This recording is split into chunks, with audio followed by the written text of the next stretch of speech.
Hi, this is Mark Henry, author of Dancing with Energy, Healing, Magic, and Mysticism. I just want to talk to you today about a subject. In fact, it's the subject that I discussed last video, which was spirit attachments and dark entities. So I guess this is spirit attachments and dark entities too. So in the last video, I talked briefly about the signs and symptoms of a specific entity, which I call the spirit lurker. And that is a lurker, an entity that causes kind of a mild to moderate annoyance. It attaches itself to your aura and causes various symptoms. It can cause nightmares, anxiety, a little bit of sadness, various things. So in the last video, I talked about recognizing those signs, and now I wanted to discuss how to actually conduct yourself with them, what are the treatment protocols with it. And I'll discuss just kind of the general guidelines. I won't go into the specific step-by-step parts of it because they're going to presuppose various things, and I know that everyone's at different levels of their spiritual and metaphysical development. But let's get started. Okay, so the first step is to recognize that the entity is there, and that is through the symptoms. Now, I don't want you just to go with that because you may believe that and it not be true.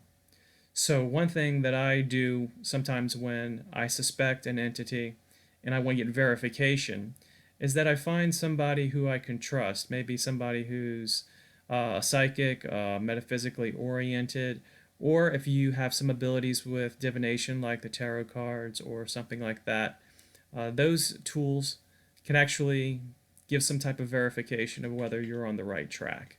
Because it's always possible that you could be imagining it and that it doesn't really have validity. It's just kind of your own inner life. Okay, so once that you recognize the symptoms and you get some confirmation, the next step is to contact your guides. Now, I know that not everybody is in contact with their guides or has a relationship with their guides. I will recommend a book. The book is by Ted Andrews, How to Meet and Work with Spirit Guides. If you don't have a connection to your guides, this is a great book to start with. My book will also discuss it, but that'll be coming out in the near future, and I don't have a release date yet. So I'd recommend that book. I really like that book. It's quick and an easy read. Okay, so let's presuppose that you have a relationship with your guides. Go into meditation and talk with them.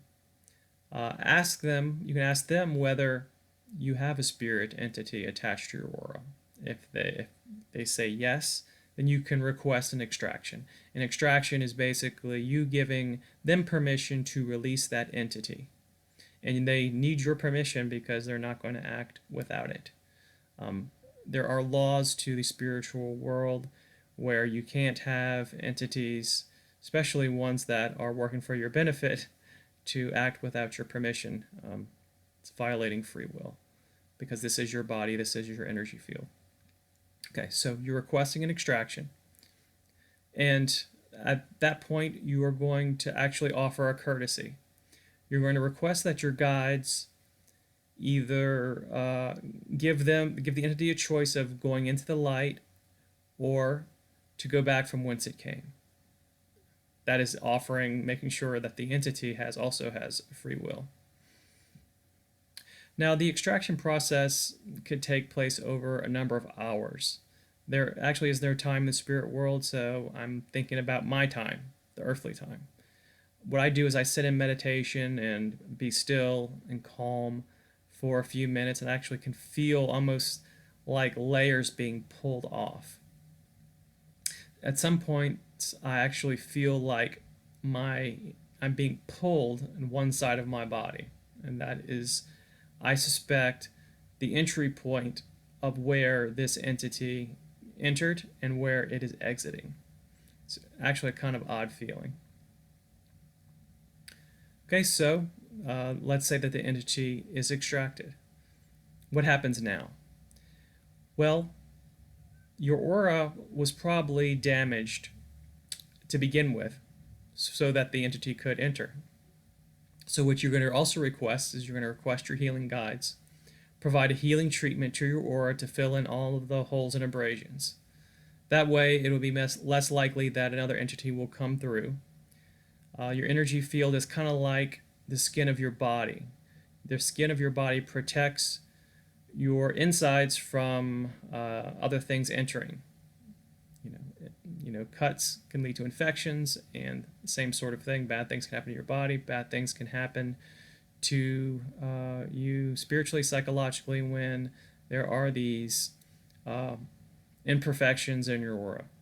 Okay.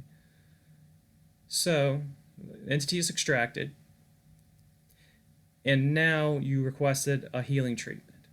Okay. And there's no time limit on that.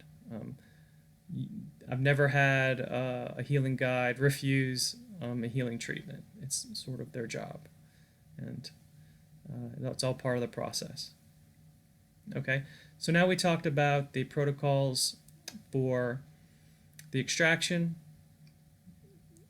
for the healing of your aura, and now let's talk about prevention, because it's one thing to heal yourself of these things, to extract them. It's another thing to prevent them, and that's what you want.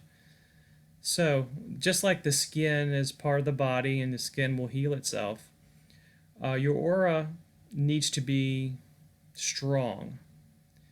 So if you are going through something, either psychologically, emotionally, physically, you could wind up with these energy abrasions, with these imperfections in your aura through which other entities can come through. It leaves you in a way kind of vulnerable. So the first thing to do is to be assessing on a regular basis your own physical and mental wellness. And then if you find that you're not doing so good, then try to come up with a plan to make that area better. That's going to be like strengthening the skin around you. Another thing is these entities, as I mentioned in the last video, can actually jump from one person to another, kind of like lice. So assess your friends as well. Do you have a lot of friends who are maybe kind of dark? Are they physically unwell on a consistent basis? Are they mentally unwell? And you have to sort of look at the roads with which you travel, because these people could be the vehicle for some of these entities. And I'm not at all saying don't hang around with sick people, or don't hang around with people who are mentally different. But I am saying that to calibrate to your environment, being aware of what's going on, because it does increase your risk a little bit. Okay. So be aware of your surroundings, be aware of your own wellness. Okay. Thanks for reminding me. Okay. So those are the two main ways to prevent these entities from attaching to you. Prevention isn't always perfect. It's important to be spiritually strong, of course, and that helps things. I have a friend who, before she does her work, and she works with the public, she goes through some prayers and protections, so that when she interacts with the people, that it would be of the higher vibration, and that's what she uses. I sometimes have actually tried to call in white healing light, spirit light, before I work with people who may be, not doing so well in my work life. So those would be my suggestions. I want to thank you for listening to me, for tuning in to this video, and I hope to see you soon. Bye.